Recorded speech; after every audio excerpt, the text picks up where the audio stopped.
Pero katangahan mo sa math ay legendary. Yung rapping skills mo, square root of -1, imaginary. O tama ka, scholar ako. Scholar ako ng UP dahil hindi ako bobo like you. Kinulang na nga sa melanin, kinulang pa sa IQ. Mo sayang, airpods ka na. Meron ka ng baby. Porket idol mo si Shady, nagmadali kang gumawa ng Hailey.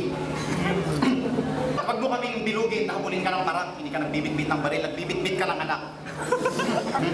At magpakumbaba ka, huwag yung puro alibay. Kanta niya dito, gangsta rap, kanta niya sa bahay, lalabay. Wala pang tsak na hanap buhay, kumuha na ng supling, para lang makaraos, nagsasanda ka sa tambunting. Patunay lang ang laban tunay, hindi tayo patas. Umuwi ka na lang ng luhan at magtimpla ka na lang ng gatas. Sayang, hindi ako naganda ng OT kasi hindi na kailangan. Pwede pa mamagapin. Hindi na to overtime, ang tawag dito, overkill. Dahil round 1 pa lang, tinalo na kita, tanungin mo sila. Ginawa kitang sahig, tinapakan lang kita, ginawa kitang banig, tinulugan ka nila. Ang panalo, 3-2.